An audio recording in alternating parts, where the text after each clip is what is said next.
Então nós vamos,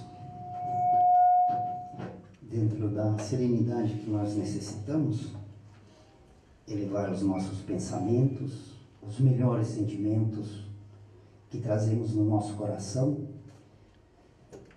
e elevar a Deus, o nosso Pai.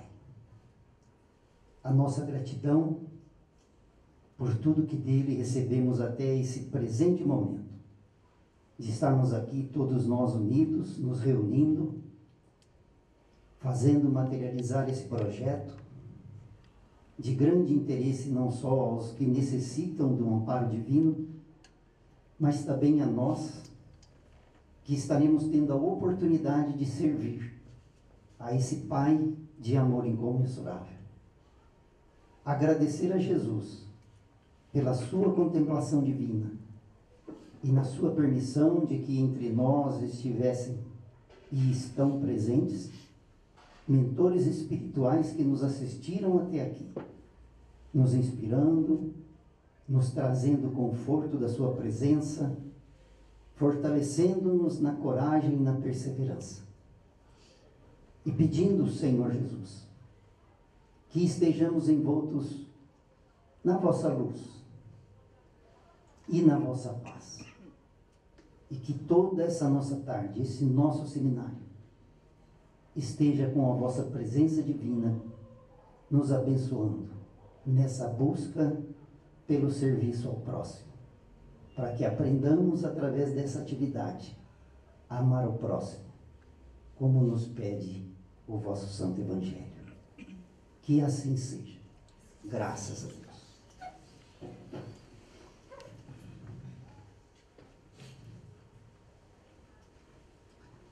Então, como foi dito pelo nosso irmão Flávio, a gente está aqui agradecido da presença de todos. E nós vamos então iniciar aqui essa nossa apresentação falando da capelania no Brasil e no mundo, que é uma atividade que já está presente em muitas outras frentes religiosas e que nós espíritas, de uma maneira assim informal, a gente acaba praticando também. Quem de nossas casas espíritas não visita um irmão doente no hospital ou na sua casa? Não é assim? Qual casa espírita que não tem alguém que se predisponha a atender essa necessidade? Mas aqui nós estamos falando exatamente de uma programação muito mais apropriada, acompanhando legislações, estando dentro do sistema médico espírita, aqueles que vão nos orientar dentro da ciência, não é assim? Com regulamentos que nos dão assim a capacidade de servir com segurança, né? Então nós vamos falar de conceito, origem, significado no contexto evolutivo da humanidade. Não existe a evolução sem que nós pratiquemos o nosso amor ao próximo, não é assim? Então aqui nós vamos falar um pouquinho da história da capelania. A capelania tem uma história. Ela deriva da palavra capela, que na língua latina surgiu no século VII depois de Cristo na França, né? Então a história conta São Martinho de Tours, que no ano de 316 a 397, na verdade aqui conta que esse irmão fez um ato de caridade semelhante ao texto do Evangelho em que Jesus fala do bom samaritano. Então esse irmão, ele se identificou aí numa passagem com um irmão sofredor, não é? Assim, a ponto de morrer de frio, um mendigo. E a única coisa que ele tinha para oferecer ali naquele momento era a sua capa. E como ele também estava com frio, ele partiu essa capa no meio, cobriu o irmão em necessidade, não é assim? E acabou cuidando do irmão. Então é uma semelhança incrível aí com a parábola do samaritano. E na noite seguinte, ele teve um sonho com Cristo, como se ele estivesse vestido ao Cristo. Então nesse instante a gente lembra também de quando Cristo fala que quando nós atendemos o menor de nossos irmãos, ele está se referindo a ele, esse auxílio, não é assim?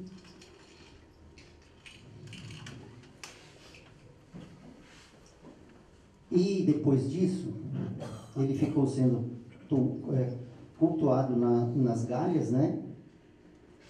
E a sua capa ficou sendo cultuada numa capela, não é assim? Que o nome significa capela, uma capa pequena, porque ele partiu a capa no meio. Então, capinha é diminutivo de capa. Então, em algum momento, capela passou a substituir o nome de oratório, que a religião espírita tem lá, né, no altar, os oratórios. Então, passou a se chamar de capela aquele pequeno oratório em que os sacerdotes faziam a sua referência. Então, como consequência, não é assim, desses atos, dessa troca, dessa meia capa, que foi identificada como capinha, acabou sendo chamado de capelanos aqueles que cuidavam da capela ou do chamado antigo oratório. Então foi aí que foi surgindo exatamente esse nome de capela e capelão, não é assim? Conceitos gerais. Esses conceitos gerais, a gente viu no dicionário, que capelão é um substantivo masculino, não existe nenhuma identificação de masculino aqui com o feminino. Então, se for capelã, é substantivo para o feminino. Então, nós não estamos fazendo nenhuma referência aí só ao capelão, porque muitas irmãs aqui podem se tornar capelãs também, não é assim? Então é assim, o sacerdote responsável pelos ofícios religiosos de uma capela. Capelão em francês, né, tem a tradução de chapelain, o capelão é um nome em francês assim.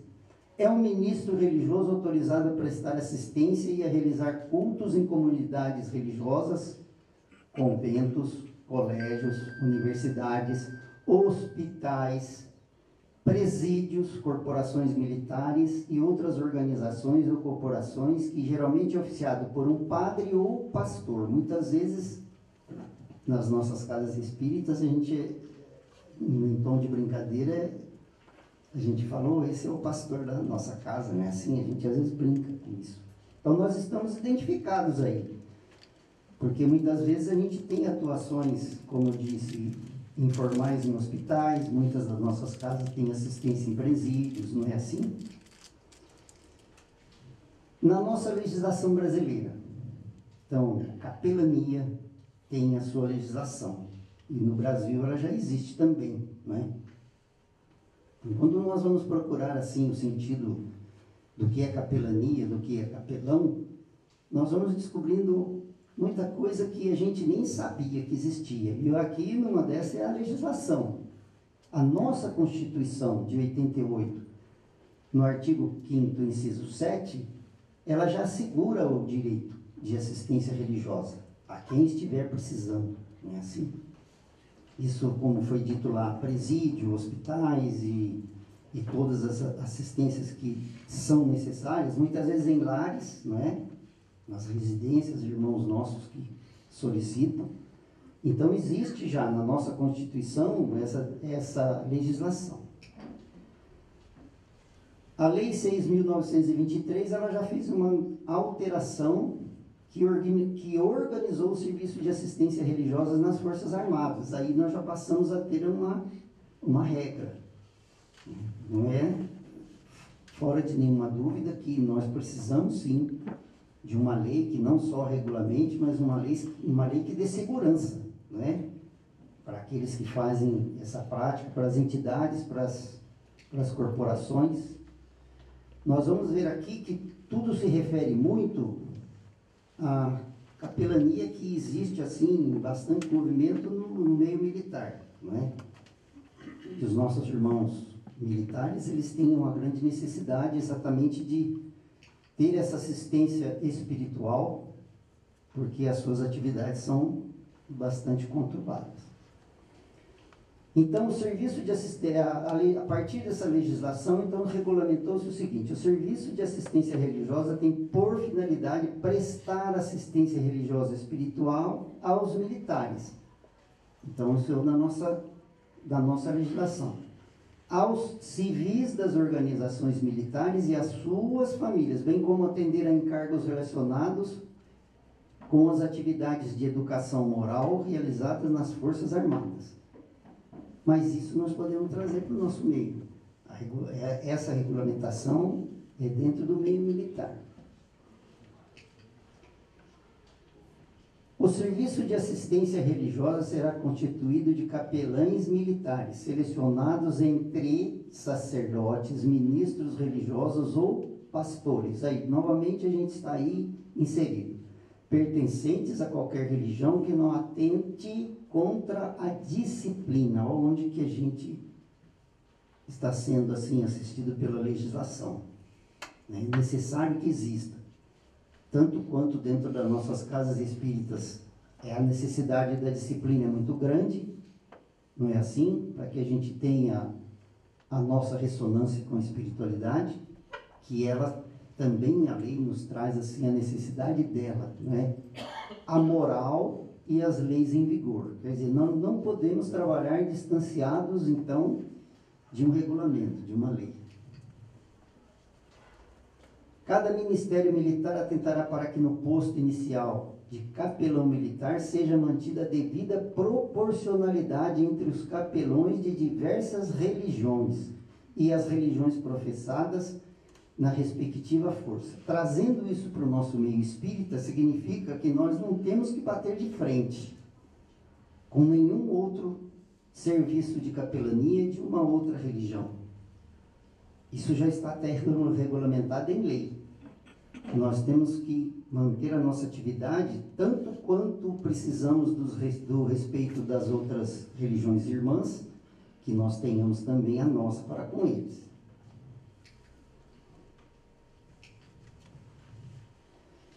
Então, aqui tem um texto que fala do que o capelão tem que, na verdade, realizar. Um capelão é ordenado ou contratado. Existe a capelania profissional, aquele que trabalha, que ganha para fazer esse trabalho, não é?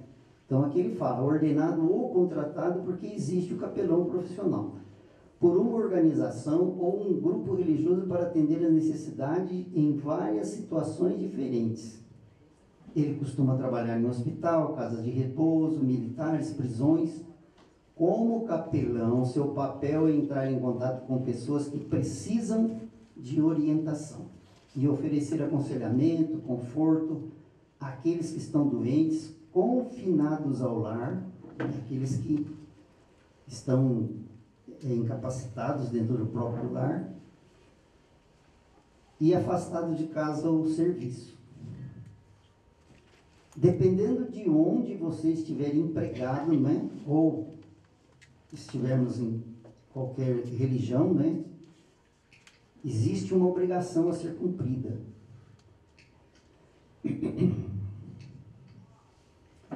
Visitar pessoas ligadas à congregação ou organização em casa ou no hospital, ou definir um expediente durante a qual as pessoas possam procurá-lo.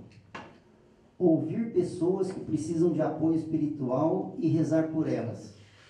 Ministrar serviços religiosos ou liderar sessões de orações. Oferecer aconselhamento para a superação de sofrimento. Conduzir serviços funerais.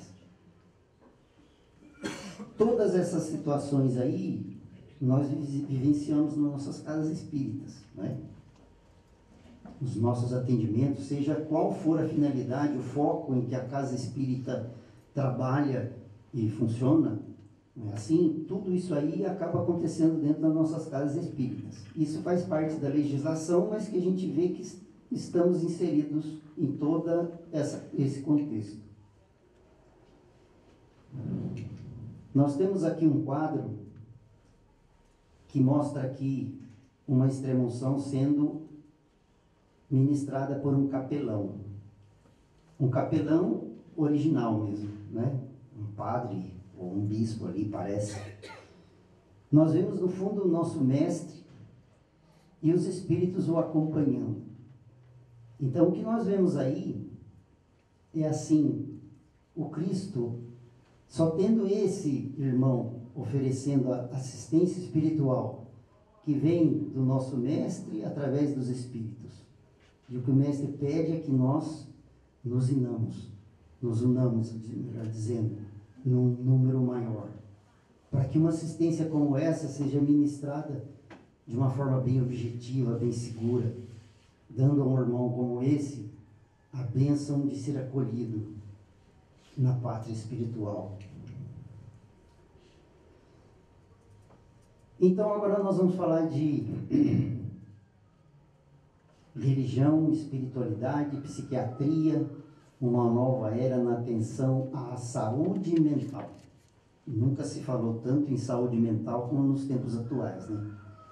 Nós temos muita coisa tirando o ser humano, o espírito encarnado, de um equilíbrio físico e espiritual.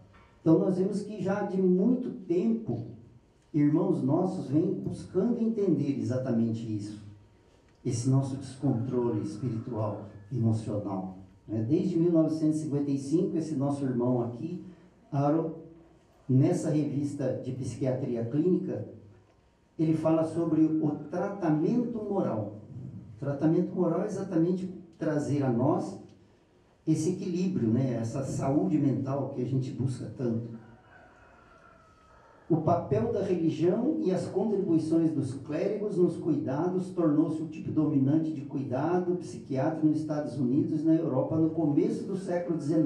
Quer dizer, já não é de hoje que se está percebendo que a espiritualidade tem uma função específica na nossa busca pela saúde do corpo físico.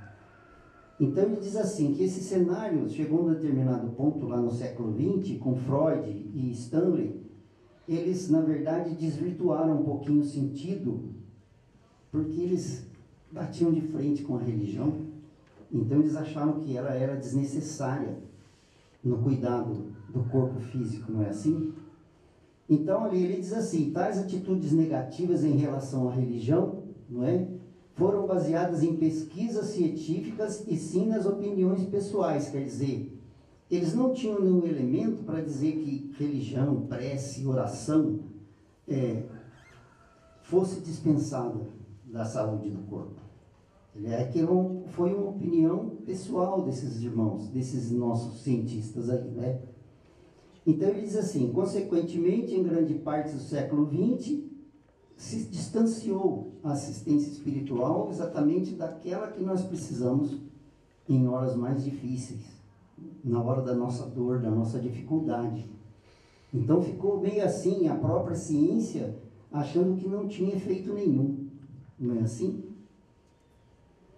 E aí começou a mudar isso no século XXI, quando começamos a investigar por que aquele que reza, aquele que tem uma religião, aquele que se liga a Deus, nosso Pai, ele encontra recursos maiores, não só na assistência como na recuperação.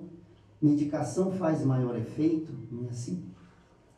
Aceita melhor a condição em que se está, em que se encontra, e muitas vezes até desencarnam numa situação bastante favorável, diferente daquele que não tem essa mesma crença. Então, aqui está tudo resumido, mas está numa revista psiquiátrica clínica desse nosso irmão Howard.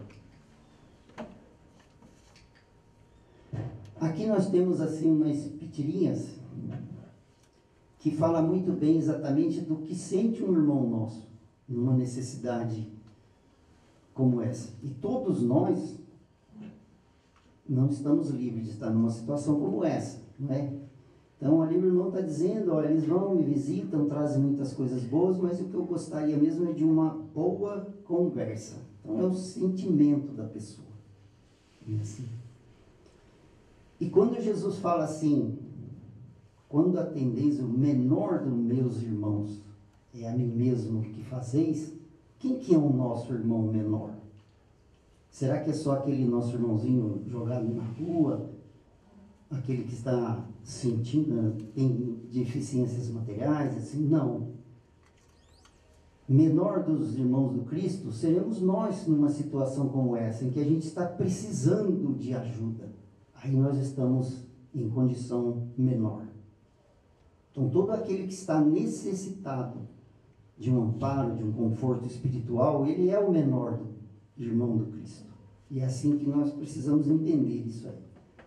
E essa boa conversa é aquilo que nós podemos levar do nosso sentimento a esses irmãos, e talvez um dia a gente esteja precisando assim nessa condição, uma lembrança de que existe um Pai Criador, um Mestre Divino, levar a nossa afetividade, levar o nosso conforto espiritual, levar a Ele a condição de sentir que uma prece alivia, não é assim? Então tem aqui a definição. Essa definição ela está inserida no livro Capelania Espírita. É um livro que nós já temos dentro do nosso campo doutrinário. É uma equipe do Espírito Santo que editou esse livro. Ele funciona como um compêndio, né, de orientação de capelania para as casas espíritas e para os capelães, né? A definição é a prestação de apoio religioso espírita oferecida a pacientes internados, seus familiares, através de visitação por voluntários preparados para oferecer o serviço missionário. Voluntários preparados. Aqui nesse nosso seminário nós estamos já iniciando essa preparação. Depois do nosso seminário vai vir aí também uma convocação para aqueles que quiserem fazer o curso de capelania, a preparação para se atuar como capelão, não é? Então nós já estamos iniciando isso aí.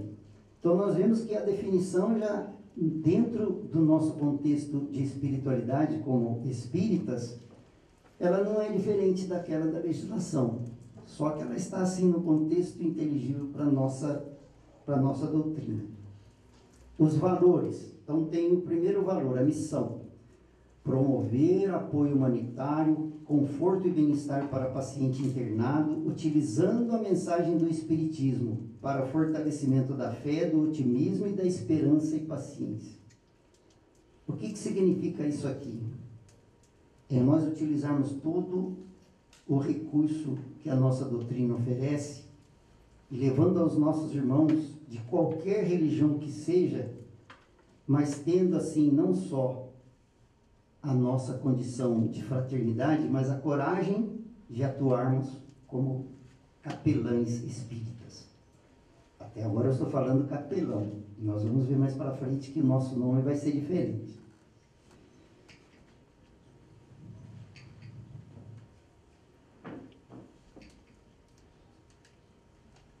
Agora a visão. O segundo valor, a visão. Ser para o internado um lembrete do poder da fé. Então, o irmãozinho lá da Espiritinhas, ele estava querendo uma boa conversa, não era assim? Então, uma boa conversa é isso, é levar ao irmão exatamente isso, o lembrete do poder da fé, apoiar, orientar, aliviar durante o período de doença e de seu tratamento, quer dizer, dar sustentação, não é assim? É uma sustentação que nós vamos levar. E a capelania espírita já ocorre no Brasil desde finais do século XIX. Então, acho que muitos de nós aqui nem sabiam disso. Eu, pelo menos, não sabia que desde o final do século XIX isso já acontece como capelania espírita, né? A gente está acostumado nas nossas casas que chama, a gente se reúne, vai algumas pessoas, assiste, vai no lar, se precisam um asilo, alguma coisa, mas não assim, dessa maneira, né? E o que acontece? Vários avanços científicos e sociais exigem um estudo mais detido sobre capelania espírita, devido à crescente complexidade dos hospitais.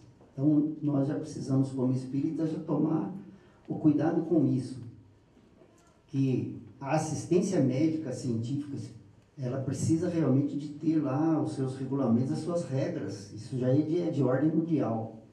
E nós, como capelães, como espíritos, nós temos que entrar nesse contexto. sua certificação de qualidade, normas trabalhistas sobre voluntariado, aos avanços sobre infecções hospitalares. Quer dizer, para atuar como capelão, a gente tem que ter realmente a noção de todas essas complexidades. A gente não pode simplesmente chegar ali na portaria do hospital e falar, vim visitar o tal doente, não é? E assim, descontraídamente. Então, nós temos aqui que a doutora Marlene Nóbrega, que é a fundadora da AME Brasil, que é a Associação Médica Espírita do Brasil, enfatizando a grande necessidade de uma atenção especial para o tema, exortava fossem realizados trabalhos científicos a fim de demonstrar para toda a comunidade acadêmica essa prática espírita. O que a nossa irmã queria? Nós falamos aqui que a gente trabalha, a gente presta esse trabalho informalmente e a gente não registra. Se nós chegarmos nas nossas casas espíritas, a gente não tem nenhum documentário do que foi, quem atendeu, que resultado teve isso, qual foi a situação em que estava o paciente, de que forma que ele ficou depois. Então, e o que essa irmã, na verdade, ela quis, a fundadora da AME, ela falou assim, olha, as casas espíritas precisam se organizar. Seus grupos de atendimento têm que ter relatórios, tem que mostrar resultados. Ele fala lá, ó, informar a comunidade acadêmica, quer dizer, olha, nós temos aqui resultados com a atuação religiosa. Isso que ela pediu para a gente. Aí, visitados, os diretores de estabelecimentos cobraram atitudes gerenciais, pois, a despeito da lei que garante a visita religiosa, temiam que fanáticos inoportunos adentrassem hospitais causando transtornos. Então, assim, procurados os hospitais para se oferecer essa atuação, eles exatamente a primeira coisa, olha, nós precisamos ter ordem. Né? Ele fala, ó, fanáticos inoportunos, de repente encontra-se um evangélico com um espírita lá dentro, e se não tem realmente a condição de estar atuando, vão criar um problema enorme lá, se estranharem. Não é assim? Então, é esse o recurso que os hospitais pedem. Atitudes gerenciais. Que exista uma regra, que exista um projeto, que existe uma forma de regulamentar isso, de fazer isso acontecer de uma forma disciplinada, como se pede aí dentro da nossa legislação. Essa é a nossa doutora Marlene Nóbrega, a fundadora da AME Brasil.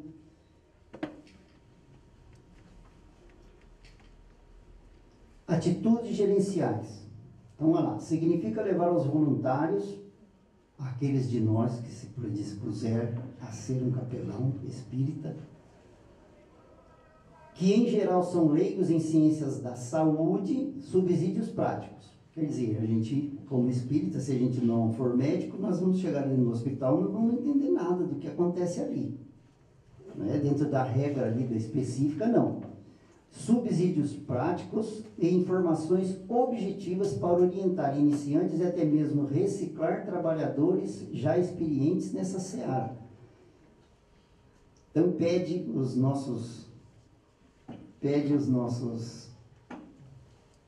hospitais que a gente tenha exatamente esse cuidado.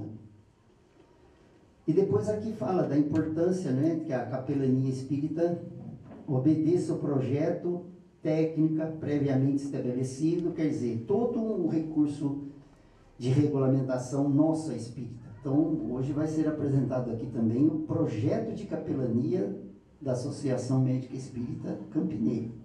Nós temos um projeto para a realização desse trabalho e vai ser apresentado logo mais à frente.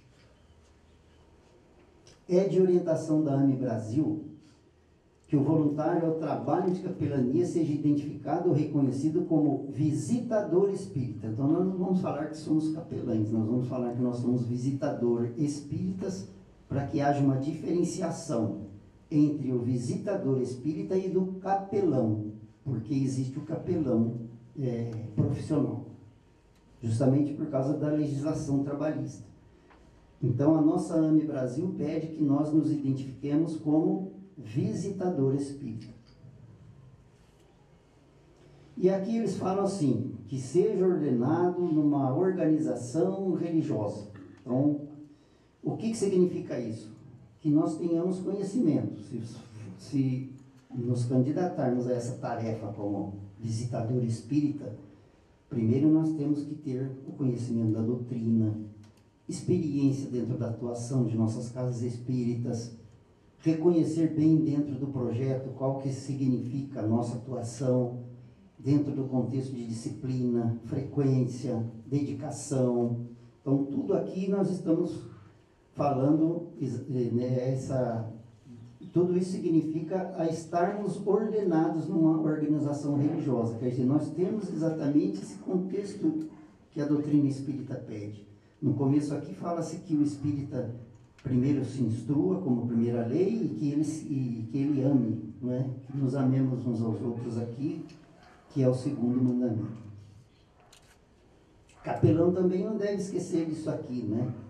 Não é só na nossa casa espírita que a gente recebe o apoio espiritual, mas até mesmo em nossos lares, quando a gente vai fazer o evangelho e acha que ninguém quer me acompanhar, não é assim? Mas aí o irmão espiritual fala aí, ó, ele é que pensa. Não que a gente precise fazer trabalho espírita em nossos lares, mas que a gente tenha essa sintonia, para que não só dentro da casa espírita, mas na atuação como visitador, a gente tenha essa condição. E aqui algumas regrinhas que nós temos dentro das nossas casas, que elas não podem ser desprezadas. Manter uma postura de pensamentos, palavras, atos elevados, não é assim? Não só dentro do hospital ou do asilo, mas no dia a dia, em todos os momentos. Cuidar para se alimentar, evitando excessos, condimentos, álcool, fumo, carne. Estar em constante ligação mental com a casa, fortalecer a vigilância e a oração. E aqui nós temos um outro quadro, exatamente aqui de uma irmã, né, uma especialista atendendo um irmãozinho doente, e o Cristo ali também. Nesse quadro, a gente está tentando mostrar a solidão em que se encontra o Mestre. Com esse distanciamento do ser humano da religião, como que ele deve estar se sentindo sozinho para assistir aquele que ele considera o mais pequeno dos seus irmãos? E aqui tem só para a gente descontrair um pouquinho, o irmão espiritual pergunta aqui para o dedinho o que ele queria. Olha a pergunta do dedinho. No momento eu quero muito amor de Deus, todo o perdão dele, salvação eterna para mim, um fortificante para a minha fé, um ingresso para os mundos superiores e tudo que estoque de felicidade no céu. E o irmão responde, dá lá um saquinho, ele fala, mas é só isso? Ele diz assim, Deus não dá frutos, ele dá apenas as sementes. E assim, um terreno para plantar bastante semente, para a gente receber tudo aquilo que a gente quer do Pai Criador, é o caminho, o trabalho de capelania é um deles. É um terreno enorme, para a gente plantar essas sementinhas todas aí. Então aqui tem o Jesus o Enfermo, que também está no livro Capelania Espírita, que diz assim, segundo a Organização Mundial de Saúde, saúde significa um estado completo de bem-estar físico, mental e social. E não meramente a ausência de doenças e enfermidades. O que quer dizer isso? Que às vezes nós podemos levar a um irmão um recurso tão grande de força, de coragem, de fé, em que mesmo doente ele vai se sentir bem. E que isso já é um estado de saúde. Estar enfrentando a sua enfermidade, a sua dificuldade, com coragem, com fé, com determinação, entendendo a vontade do Pai. Então, assim, é imprescindível pensar a saúde para além do nosso corpo material. Então, a nossa irmã Joana de Lance diz assim, enquanto não houver uma consciência de saúde real, o ser transitará de um estado, de um para outro sofrimento. O que a irmã quer nos ensinar aqui? Que não é só quando está tudo bonitinho no nosso corpo físico, na nossa alma e tudo mais, que a gente está bem. Enquanto a gente não souber a realidade da nossa posição diante da lei do Pai, não é? Que estamos dentro de uma enfermidade cumprindo essa lei, a gente não vai se sentir bem de forma alguma. E tem uma pergunta lá no livro que fala assim, quando você conheceu Jesus? E essa é uma pergunta que eu faço a todos nós, né? Porque a gente fala Jesus para cá, Jesus para lá, prece daqui, prece dali. Mas nós já conhecemos Jesus realmente? Então esse irmão aqui, ele responde assim: através do trabalho de capelania espírita hospitalar e da aproximação com os enfermos foi possível encontrar Jesus. Então seria como se a gente estivesse encontrando ele como aquele quadro em que ele está lá sozinho com o enfermo. E aqui assim, muitos de nós das casas espíritas, a gente acha que, como que eu faço? Como que eu posso ajudar? Não é assim? Então a gente vai lembrar lá do Espíritas, primeiro mandamento, instruí-vos, segundo, amai-vos, que quanto mais a gente se une em grupo e oferecer a nossa fraternidade, é aí que a gente está encontrando o verdadeiro caminho, não é assim? Aqui nós temos uma foto do resultado da capelania. Então a gente vê que a irmãzinha está ali numa feição assim de alegria, com um terço na mão, né? Eu não sei ali se os capelães são